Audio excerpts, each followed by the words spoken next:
মাই লাভ মোহাম্মদ বলার কারণে যদি আমাকে 1000 বার জেলে যেতে হয়, আমি 1000 বার জেলে যেতে রাজি আছি। আমি আমার প্রিয় নবীজিকে জীবনের থেকেও বেশি ভালোবাসি। মাই লাভ মোহাম্মদ সাল্লাল্লাহু আলাইহি ওয়াসাল্লাম। বিশ্বনবীর উম্মতরা কখনো নবীজির অপমান সহ্য করবে না। নাস্তিকের বাচ্চাদের কোনো ক্ষমা নেই, এটা ক্ষমার অযোগ্য ভুল। ওদের গলায় পাড়া দিয়ে বুঝিয়ে দিতে হবে বিশ্বনবীর উম্মতরা কতটা পাওয়ারফুল।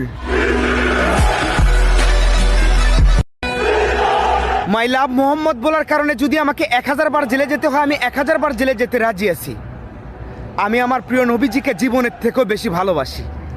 মাই লাভ মোহাম্মদ সাল্লাল্লাহু আলাইহি ওয়াসাল্লাম। বিশ্বনবীর উম্মতরা কখনো নবীজির অপমান সহ্য করবে না। নাস্তিকের বাচ্চাদের কোনো ক্ষমা নেই, এটা ক্ষমার অযোগ্য ভুল। ওদের গলায় পাড়া দিয়ে বুঝিয়ে দিতে হবে বিশ্বনবীর উম্মতরা কতটা পাওয়ারফুল। মাই লাভ মোহাম্মদ বলার কারণে যদি আমাকে 1000 বার জেলে যেতে হয়, আমি 1000 বার জেলে যেতে রাজি আছি। আমি আমার প্রিয় নবীজিকে জীবনের থেকেও বেশি ভালোবাসি। মাই লাভ মোহাম্মদ সাল্লাল্লাহু আলাইহি ওয়াসাল্লাম। বিশ্বনবীর উম্মতরা কখনো নবীজির অপমান সহ্য করবে না। নাস্তিকের বাচ্চাদের কোনো ক্ষমা নেই, এটা ক্ষমার অযোগ্য ভুল।